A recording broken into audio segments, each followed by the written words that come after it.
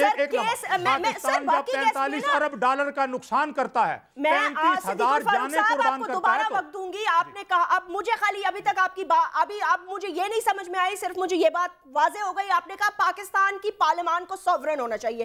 Sovereignty آپ کی عقائد اور میں نے یہ بھی کہا کہ ہماری ایجنسیوں کی اور فوج کو سیاست میں نہیں اپنا کام کرنا چاہیے. میں نے یہ بھی کہا ٹھیک ہے, سیاست میں نہیں اپنا کام کرنا چاہیے. سینیٹر فیصل رضا عابدی صاحب, کیا حکومت کے بہاف پہ آپ مجھے یہ بتا سکتے ہیں کہ حکومت پاکستان کی کیا پالیسی ہے؟ حکومت پاکستان کیا چاہتی ہے؟ آپ آئسولیشن میں جینا چاہتے ہیں؟ کوئی آپ ایسا مسلم ملک مجھے بتا دیں. اگر آپ ایک محترم سینیٹر ہیں, رکن ہیں آپ سینٹ کے, ایک بہت عظیم پلیٹ فارم ہوتا ہے, یہاں پہنچنے کے لیے انسان کو بڑی قربانیاں دینا پڑتی ہیں. مجھے نہیں پتا لیکن شاید آپ کو پتا ہو, کون سا اسلامی ملک آپ کے ساتھ کھڑا ہوا جب یہ بن لادن والا آپریشن ہوا؟ مسلم ممالک کو چھوڑ دیں, دنیا کا کوئی ایسا ملک مجھے بتا دیں جو آج آپ کے ساتھ کھڑا ہو. اگر UN میں قرارداد پاس ہو گئی تو آپ کیا کر لیں گے؟ آج تو وہ آپ کو بتا کے آپریشن کر رہے ہیں نا, کل خدا نہ خواستہ یہ وقت بھی ہو سکتا ہے کہ وہ آپ کو بتائیں بھی نہ آپریشن کرتے رہیں. آپ کیا کر لیں گے؟ سب سے پہلے تو آپ کے پلیٹ فارم سے میرا تمام علماء دین سے ایک سوال ہے, اور خاص طور پہ ان سے جو اس شخصیت کے لیے دھاڑے مار مار کے روئے اور اس کو شہید ڈکلیئر کرتے ہیں. پہلے تو مجھے یہ بتائیں, ایک CIA ایجنٹ امیر لشکر کتنی دیر میں ہو جاتا ہے, اور پھر امیر لشکر کے بعد جب وہ انسانیت کا قتل عام کرتا ہے اور جب وہ مارا جاتا ہے تو پھر وہ شہید کیسے ہو جاتا ہے؟ دوسرا, میں آپ سے یہ گزارش کروں گا کہ آپ نے حکومت پاکستان کی بات کی اور حکومت پاکستان کا طرز عمل کی گفتگو کی. جی, میں آپ کو حقیقت بتا رہا ہوں کہ یہ ایک شہد کی مکھی کا چھتا ہے, اور اس پہ پوری دنیا کی جو گندی ترین مکھیاں ہیں نا وہ آ کے جمع ہو گئی ہیں. کوئی بھی ملک اس میں ہاتھ نہیں ڈالے گا, پورے وثوق سے کہہ رہا ہوں. اس کی وجہ یہ ہے کہ کوئی بھی ملک نہیں چاہے گا کہ جو یہاں پہ مصروف ہیں وہ ان کے ملکوں میں جا کے مصروف ہو جائیں, کیونکہ ہر ملک میں امریکی اڈے موجود ہیں, ہر ملک میں امریکی مفادات ہیں. دنیا کے تقریباً سوائے 4 ملکوں کو چھوڑ کے ہر جگہ امریکی مفادات ہیں, اور یہ امریکہ جو ہے نا یہ ایک بڑی تلخ حقیقت بھی ہے. تیسری چیز آپ نے کہی کہ جی گورنمنٹ کا کیا طرز عمل ہوگا, تو گورنمنٹ کا طرز عمل آپ کے سامنے ہے. جس وقت صدر مملکت اور پرائم منسٹر آف پاکستان نے اور آرمی چیف نے ایک بولڈ سٹیپ لیا, ایک کنسنسس کے ساتھ آگے گفتگو کی, جس میں ایک پارلیمنٹ نے ایک مضبوط پلیٹ فارم مہیا کیا آپ کو, تو ایک دم ان کی گفتگو بدل گئی. وہ کہتے تھے پہلے جی ہائی ویلیو ٹارگٹ خود لیں گے, اب کہتے ہیں جی مشترکہ لیں گے. ٹھیک, پچھلی قرارداد میں یہ مسئلہ تھا کہ جب اس کے باوجود ڈرون اٹیک ہوتے رہے کسی کو کوئی سمجھ نہیں تھی, لیکن جیسے ہی یہ کل والا پرسوں ڈرون اٹیک ہوتا ہے تو وہ فوراً معافی نامہ تحریر کر دیتے ہیں. چوتھی چیز یہ ISPR کے ہی پریس ریلیز کے تحت جب ہیلی کاپٹر آتے ہیں تو اس کو اسٹرائک کیا جاتا ہے آگے سے, اور پھر وہ واپس روانہ ہو جاتے ہیں, اور پھر آپ معافی کا تقاضا کرتے ہیں. تو کچھ نہ کچھ ایک پالیسی میں واضح چینج آپ کو بھی نظر آ رہی ہوگی. اور جب کوئی یہ کہہ دے کہ ہم مشترکہ طور پہ کارروائی کریں گے, اور پھر آگے سے یہ نہ پوچھا جائے کہ ان کو کیا پارلیمنٹ نے اختیار دیا, بھائی قطن نہیں دیا ان کو پارلیمنٹ نے اختیار. تو یہ جو دہشت گرد پکڑے جا رہے ہیں ان کو بھی پارلیمنٹ نے اختیار نہیں دیا.